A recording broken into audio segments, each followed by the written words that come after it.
sebagai penyanyi kedua. Perkenalkan, nama saya Muhammad Fajar Lubis sebagai pemateri ketiga. Nama saya Ali Prastina Pengaribuan sebagai pemateri keempat. Perkenalkan, nama saya Helena Ejrika sebagai pemateri kelima. Langsung saja kita ke pembahasan.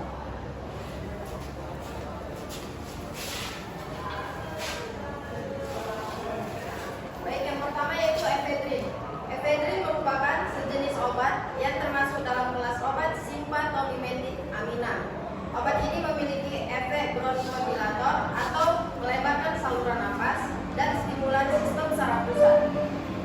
Efedrin ini bekerja dengan merangsang reseptor adrenergi dalam tubuh yang menghasilkan efek stimulasi dan peningkatan aktivitas saraf simpatik. Sumber alami efedrin ini adalah tanaman Ephedra yang mengandung senyawa efedrin secara alami pada bagian batang, daun, dan akarnya. Dulunya tanaman Ephedra ini digunakan untuk pengobatan tradisional di Tiongkok, yaitu untuk meredakan gejala asma, bronkitis, dan masalah pernapasan lainnya. Kemudian, penggunaan efedrin ini dapat memberikan berbagai efek dan resiko. Efeknya antara lain yaitu yang pertama, efek bronchodilator, yaitu melebarkan saluran nafas. Yang kedua, peningkatan energi dan fokus. Yang ketiga, stimulasi sistem saraf pusat. Dan yang keempat yaitu penurunan nafsu makan.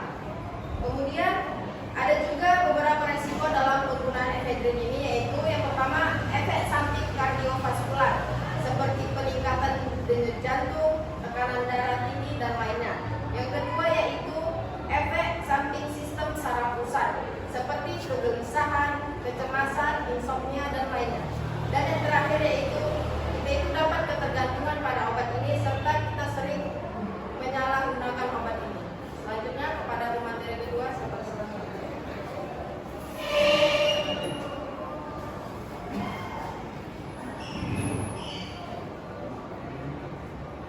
Selanjutnya yaitu ada penggunaan efedrin dalam medis. Penggunaan efedrin dalam pengobatan medis melibatkan beberapa kondisi, termasuk sebagai dekomestan, yang kedua bronchodilator, dan yang ketiga ada obesitas dan penurunan berat badan. Seperti diketahui, penggunaan efedrin dalam pengobatan dekomestan, efedrin digunakan sebagai untuk meredakan pembengkakan pada saluran pernapasan. Ini berguna dalam pengobatan rutinitas alergi atau pilek. Efedrin membantu mengurangi pembengkakan pada membran mukosa hidung dengan menyempitkan pembuluh darah di area tersebut sehingga memudahkan pernapasan. Yang kedua ada bronchodilator. Efedrin juga digunakan sebagai bronchodilator terutama pada kasus asma. Ini membantu melebarkan saluran udara kepada paru dengan merelaksasikan otot-otot bronkus. Dalam kondisi asma, saluran udara ke paru-paru menjadi sempit, menyebabkan sesak nafas, kesulitan bernafas. Efedrin membantu memperlebar saluran udara, memungkinkan kemasukan udara yang lebih baik ke paru-paru. Ada yang ketiga yaitu obesitas dan penurunan berat badan. Dalam beberapa kasus, efedrin digunakan sebagai suplemen penurunan berat badan karena kemampuannya untuk meningkatkan metabolisme dan mengurangi nafsu makan. Namun, penggunaan efedrin untuk tujuan penurunan berat badan harus dilakukan dengan hati-hati dan di bawah pengawasan medis, karena efedrin juga dapat menyebabkan efek samping yang serius. Penting untuk diingat bahwa penggunaan efedrin harus selalu dilakukan sesuai dengan petunjuk dokter. Penggunaan efedrin yang tidak terkontrol atau overdosis dapat menyebabkan efek samping berbahaya seperti peningkatan tekanan darah, palpitasi, kecemasan, bahkan kondisi medis yang mengancam jiwa. Selalu konsultasi dengan dokter sebelum menggunakan efedrin atau obat-obatan lainnya.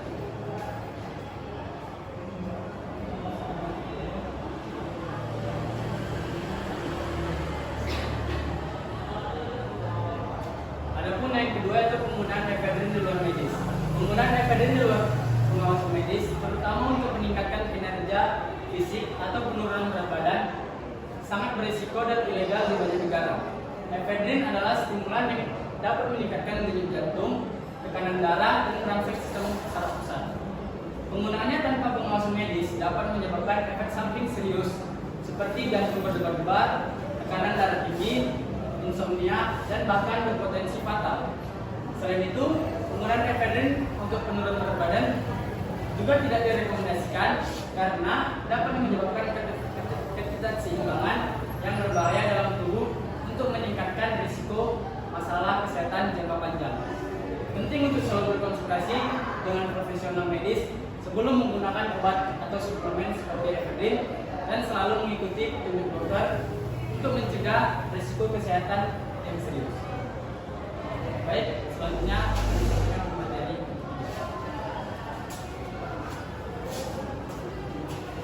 Oke, selanjutnya saya akan lanjutkan materi, yaitu mekanisme kerja efedrin.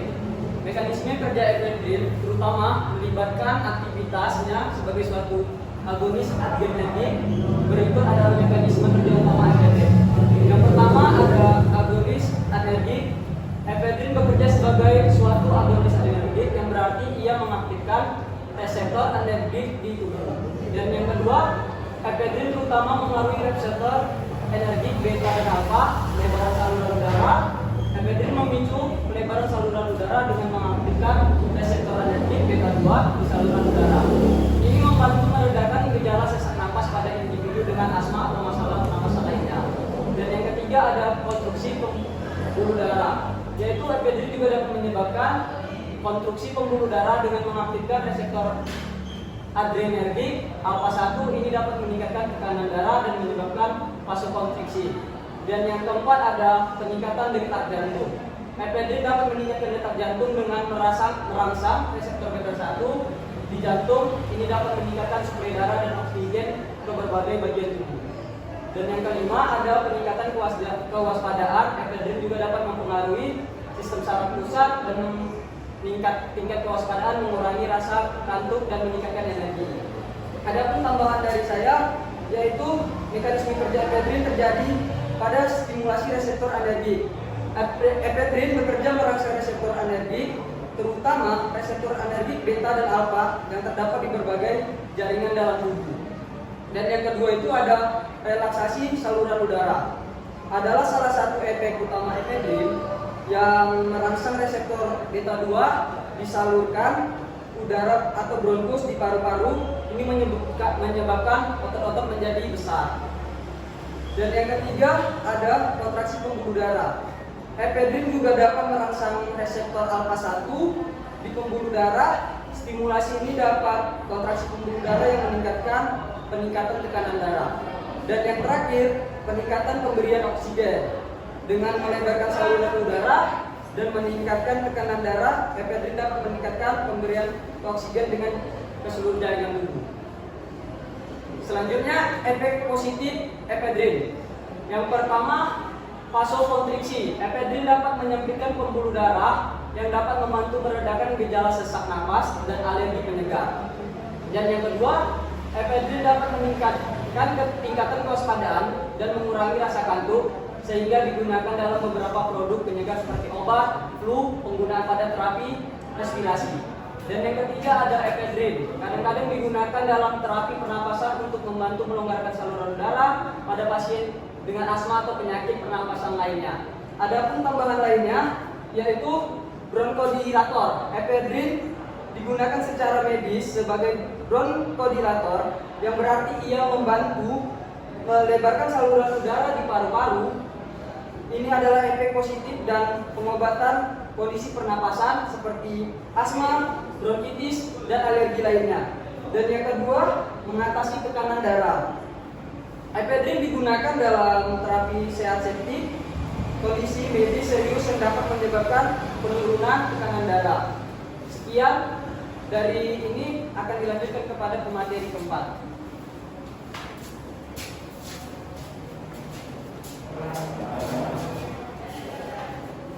Baik, saya akan melanjutkan materinya.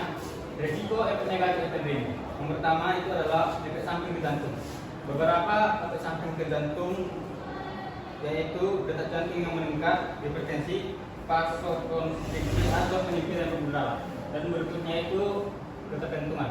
Dalam penggunaan obat efedrin, seseorang bisa tergantungan karena efedrin memiliki efek stimulan pada sistem saraf pusat. Yang berikutnya toleransi. Arti dari toleransi dalam penggunaan obat efedrin adalah efedrin berarti seseorang perlu mengonsumsi dosis yang lebih tinggi untuk mendapatkan efek yang sama dari sebelumnya. Dan berikutnya efek samping terhadap psikologis, yaitu di mana seseorang harus merasa harus perlu untuk menggunakan obat tersebut supaya dia merasa baik dan kinerjanya optimal. Yang kelima, gangguan pencernaan. Penggunaan efedrin dalam dosis yang tinggi atau dalam jangka waktu yang panjang dapat mengganggu pencernaan. Contohnya, gangguan lambung, mual, muntah, gangguan pada liver atau berdampak pada fungsi hati. Yang berikutnya, interaksi obat efedrin. Beberapa interaksi obat efedrin. 1. Penekanan nafsu makan. Obat antihipertensi atau dapat meningkatkan tekanan darah, dan obat-obatan yang mempengaruhi sistem saraf pusat. Yang ketujuh, overdosing obat efedrin. Jika seseorang itu menggunakan obat efedrin dan mengalami overdosis, dia akan mengalami gangguan pernapasan, gangguan pencernaan, gangguan jantung, bahkan kematian. Regulasi efedrin. Kontrol substansi terbatas. Banyak negara efedrin masuk dalam kategori kontrol substansi terbatas atau obat resep. Ini berarti bahwa efedrin hanya diperbolehkan oleh resep dari dokter, dan penggunaannya serta distribusinya diatur secara ketat. Yang kedua, larangan dalam suplemen diet. Beberapa negara telah melarang obat efedrin dalam suplemen diet atau suplemen kesehatan lainnya karena potensi resiko kesehatan yang terkait dengan penyalahgunaannya.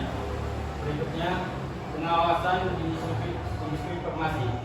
Di industri farmasi, produksi, distribusi, penjualan efedrin juga diatur ketat, dan perusahaan farmasi harus mematuhi regulasi yang ketat terkait dengan obat-obatan ini. Berikutnya, pantauan doping.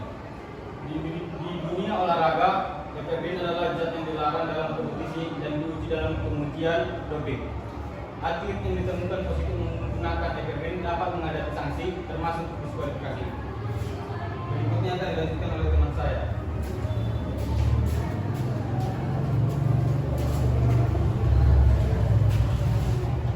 Baik, di sini saya akan menjelaskan salah satu kasus terkenal pada kasus efedrin. Salah satu kasus yang terkenal pada kasus efedrin yaitu penyalahgunaan efedrin dalam bidang olahraga, di mana efedrin digunakan dalam produk suplemen olahraga untuk meningkatkan kinerja atlet. Di mana kasus ini dapat diketahui ketika seorang atlet terkenal ditemukan positif menggunakan efedrin dalam tes positif doping, yang mengakibatkan diskualifikasi dan kegagalan di karir mereka. Serta efedrin juga biasanya dipakai dalam produksi ilegal seperti narkoba, seperti metamfetamin.